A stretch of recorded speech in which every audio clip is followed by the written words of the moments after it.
Connor Daly, 23rd on the grid, in 6 laps has come to 5th. He's about to go after 4th. Yeah, you know what? And you see Orto being a little bit defensive there,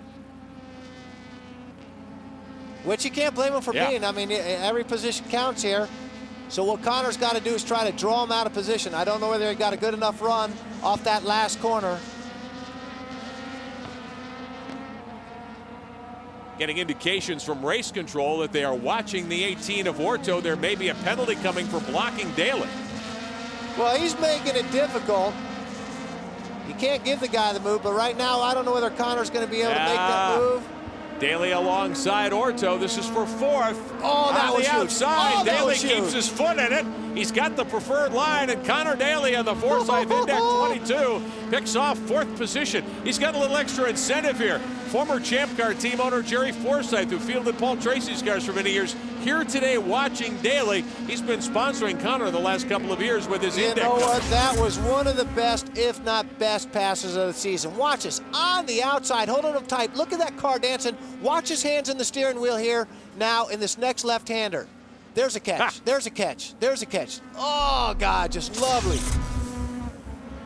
And it looks as though one of the cars is headed to pit road. Looks as though they may be sending Orto for a drive-through penalty for blocking Daly. Meantime, we watch the 9 of Goncalves and the car of David Estella, the 16. That's the battle for 5th and 6th into turn 1. Daly, meantime, has cleared all of this. He is 4th. They're trying to track down Kyle Lara. Plenty of time for Connor Daly. Less than 27 minutes remaining. We've run 18 minutes, and we're working on lap number 8 here at Autobahn. There's the 18 car. That drive-through penalty will kill his chances. Orto in 13th position as he comes back onto the racetrack. Yeah, you know, frustrating for him, and you know what? It was the fact that he made a couple of moves. If he just made one move, or been defensive on an entry, I doubt they would have called it. But you know, there's the one straightaway where he moved 2 or 3 times, and generally when officials see that, they're like, you know, we got to put an end to that. The 17 of Mikhail Grenier, meantime, enjoying all this action because he's stretching the lead. Bill Stevens, what about that penalty? Down here with Luis D'Agostino again. That probably took João Orto out of contention today. Your opinion on the ruling, Luis? Well, you can't block. So if he got caught for it, he has to pay the penalty. And, you know, he's leading the rookie championship, and hopefully this doesn't hurt him too bad. In your opinion, was he blocking, or was he just using all the racetrack? I can only see the front straightaway, so we don't have replay or anything here. So probably if they called it. I think in the government they call that deniability. Well, certainly it did appear as though Orto was changing lines quite often. Yeah, you know what? It would have been nice sometimes, you know, if they, you don't know whether the team called him up and said, hey, dude, they're watching you for blocking, all right? So go easy, you know, but when you get that sudden, you know, call out of nowhere, hey, dude, you're blocking, you know, you got to come in, you got to do drive-through. Why? Blocking. And then, man, that just sends your mind crazy. So, but, you know, I like the team owner's attitude there, you know, all right, happened, okay. You're here to learn. Exactly. You're here to advance up the Mazda Speed driver development ladder. You know, as you say, Johnny, it's not F1, it's not IndyCar, it's not American Le Mans. This is about preparing drivers for those steps in their careers. Exactly, and you know, every driver, and you get further down your career, you're going to be making mistakes. You know, boy, there's still a puddle right there. I just noticed that. But you know, again, you make mistakes here that hopefully will keep you from making mistakes in the future. Right now, guy that's totally not making mistakes, Grenier at the front, so quick, 14.4, fastest car that lap though, Connor Daly, 14.2. So, wow. So I don't know if there's enough time for him to get there. He's you know, because of everything that transpired, the bad restart, 12 seconds back. But Grenier and Krohn, you know, we haven't spoken about him much. You know, there's the guy that sat on the pole at Sebring and looked like he was going to have a killer year. He's up there in points. He's being consistent. But again, you know, I think he's looking for that breakout win or race that's going to give him momentum to really show what he can do. Mikhail Grenier in the 17 car, the slow cow entry, is your race leader by 2 seconds over Krohn. Connor Daly up into 4th spot. Back to Bill Stevens. Down here once again was Ricardo Juncos. All right, your driver's picked up 19 positions. He was just 2/10 quicker than every other car in that last lap. Is there enough time for him to get to the front? Can he do it? I think so. It's 22 minutes left on the race. The leader pulling away a little bit too much at this point, but we'll see. I mean, again, our goal is the championship, so hopefully we can get the podium. I think even the P4 is really good to start last. So we are happy for the moment, and we have Tatiana P6, so everything looks good.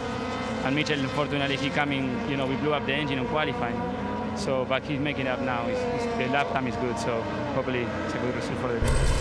I know you don't have a TV monitor down here, but a few laps ago, he had what Johnny O'Connell described as the pass of the season to get 4th place. Okay, yeah, thank you very much. Connor Daly trying to track down Kyle Lara, take 3rd spot away from him. Daly may not win here today. He's got the 4 consecutive wins earlier in the season, but this has got to be one of the best drives of his young career, Johnny. When you get shuffled to the back because of a technical infraction, here he is about to make a move for 3rd, it appears, on Lara.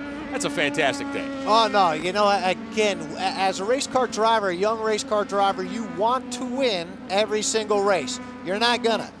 But in those moments where you have bad things happen, whether it be you got ripped off in New Jersey like he did, or got ripped off here like he did, he's going to make the move to the inside. No, just taking a peek, putting a little pressure there.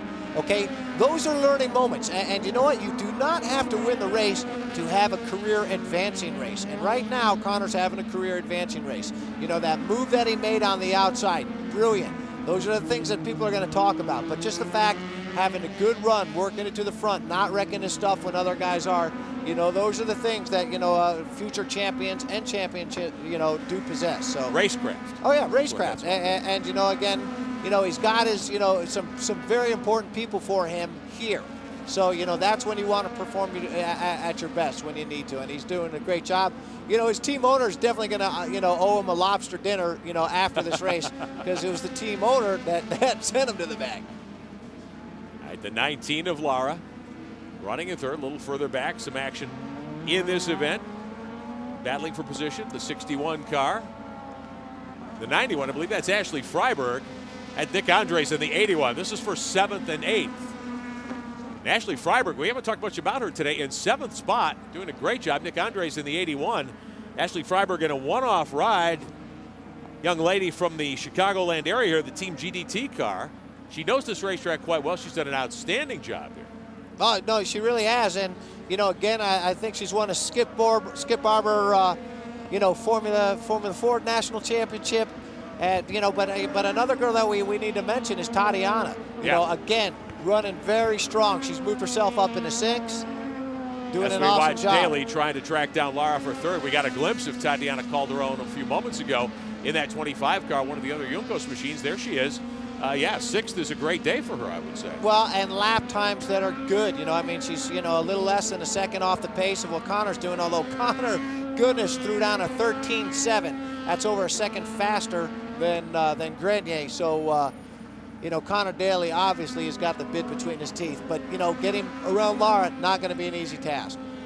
And trouble for the 85, Chris Miller, hard contact. Got the visor up, he's okay, but he hit the wall pretty darn hard. That'll bring out, I suspect, the full course yellow, because he is on the racetrack with a heavily damaged race car. He will not be able to drive that car back to the pit area. Don't know whether he dropped a wheel, or I'm hoping that we'll find out what happened, but you know what? The exciting race is about to get more exciting. Take a look here, he got off in the mud. Soft walls there with a tire barrier, but a hard hit for Chris Miller. Yeah, you know what? I'm sure the math doesn't show this, but when you're on a dry racetrack and you get off into wet grass, you pick up speed, don't you? You accelerate. And I mean, you have no control, all the laws of physics that Newton discovered, that you normally like, you don't like. And objects in a straight line will stay in a straight line until that happens. Full course yellow with 19 minutes of racing to come here. Right back at Autobahn after this.